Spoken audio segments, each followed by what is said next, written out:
Hello दोस्तों, हम आज doctrine of major question discuss करने जा रहे हैं। ये एक जुडिशरी का डॉक्ट्रिन है जिसके तहत क्या होता है कि जुडिशरी जो है एग्जीक्यूटिव के द्वारा कोई ऐसा ऑर्डर यदि पारित किया जाए जो कि vast economic and political significance रखता हो किसी कंट्री के लिए, और यदि ऐसा कोई ऑर्डर सूटेबल लेजिस्लेशन जो लेजिस्लेचर के द्वारा पारित नहीं है उस पर बेस्ड ना हो तो कोर्ट उस ऑर्डर को एनुल कर सकती है। ये बेसिकली संदर्भ इसका है जो भी यूनाइटेड स्टेट के डेमोक्रेटिक पार्टी के जो गवर्नमेंट है, जो बाइडेन जिसके प्रेसिडेंट है, उनके द्वारा एक ऑर्डर लाया गया था, एग्जीक्यूटिव ऑर्डर था कि वो $430 बिलियन का जो स्टूडेंट लोन है वो माफ़ कर देंगे और करीब 43 मिलियन अमेरिकन्स को इससे फ़ायदा होने वाला था। पर कोर्ट ने जो है इस ऑर्डर को एन्यूल कर दिया। तो है क्या कि डेमोक्रेसी जो है उसके 3 पार्ट होते हैं। एक एग्जीक्यूटिव होता है जो कि पॉपुलर गवर्नमेंट होता है, जो जिसे आमतौर पर हम इंडिया में सरकार कहते हैं, सेंट्रल गवर्नमेंट कहते हैं, जो चुनी हुई पार्टी के मेंबर्स पार्लियामेंट में जाते हैं और फिर अपना एक लीडर इलेक्ट करके देश की डेमोक्रेसी में क्या फॉर्म ऑफ गवर्नमेंट है उसके अनुसार पीएम या प्रेसिडेंट जो है उसका आधिकारिक हेड होता है, बनाते हैं। फिर लेजिस्लेचर होता है जिसे इंडिया में हम पार्लियामेंट करते हैं। ये जो है डेलिब्रेशन और डिस्कशन के द्वारा जो है लॉज पास करते हैं। और फिर जुडिशरी होती है, जो कोर्ट्स होते हैं जहाँ जजेस बैठते हैं।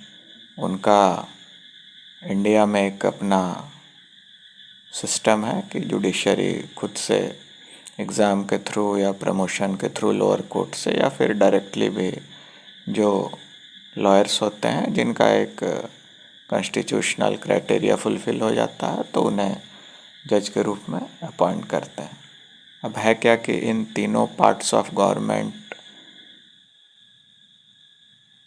का रोल जो है वो कॉन्स्टिट्यूशन संविधान के द्वारा बांटा हुआ रहता है। सीमा तय रहती है कि हर कोई अपना अपना जो काम है अपने दायरे में रह के करेगा।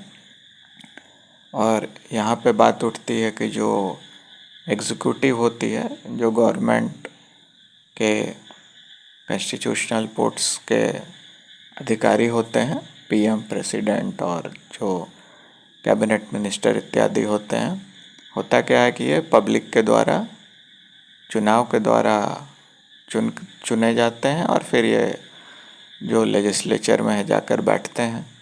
अब चूँकि पॉलिटिक्स का ये नेचर है कि वोट बैंक की पॉलिटिक्स हर देश में ही होती है, तो पॉलिटिशियंस जो है पॉपुलर वादे करते हैं, जिसमें एक काफ़ी फेमस वादा है जो इंडिया में जिसे फ्री की रेवड़ियाँ बांटना कहा जाता है, कि वो कोई ऐसा प्रॉमिस करते हैं चुनाव में जिससे कि एक बहुत बड़े टकबे को फ़ायदा हो और वो उनको वोट करें। इसी में एक मेजर चुनावी वादा होता है कि जो लोन्स है वो माफ़ कर दिए जाएंगे।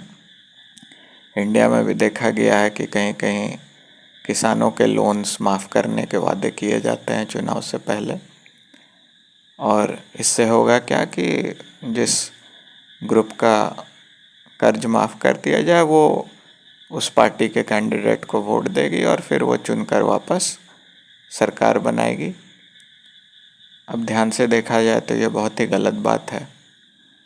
बैंक्स जो है इंटरेस्ट की कमाई पर ही डिपेंड करती है, और अगर इस तरह कर्ज माफ़ किए जाए तो बैंक्स जो है घाटे में जाएंगे। और बैंक्स को अपना पैसा तो कुछ होता नहीं है, वो पब्लिक फंड को ही लेते हैं, जमा करते हैं, फिर उसी को लोन्स के रूप में देके इंटरेस्ट कमाते हैं। और अगर फ्री के लोन्स दिए जाने लगे तो होगा क्या कि बैंक्स ठीक से काम नहीं कर पाएंगे, इनकी आर्थिक स्थिति चरमरा जाएगी और फिर कुल मिलाकर जो देश की अर्थव्यवस्था है उसे नुकसान पहुंचेगा और अंत में जो आम जनता है उसी का नुकसान होगा। तो ऐसा ही एक वादा जो बिडेन जी ने यूएस में किया था और कोर्ट ने इस डॉक्ट्रिन का इस्तेमाल करते हुए उसे कैंसिल कर दिया, क्योंकि जो लेजिस्लेचर है उसके द्वारा कोई भी लेजिस्लेशन नहीं था इस मुद्दे पे कि लोन इतना बड़ा माफ़ कर दिया जाए।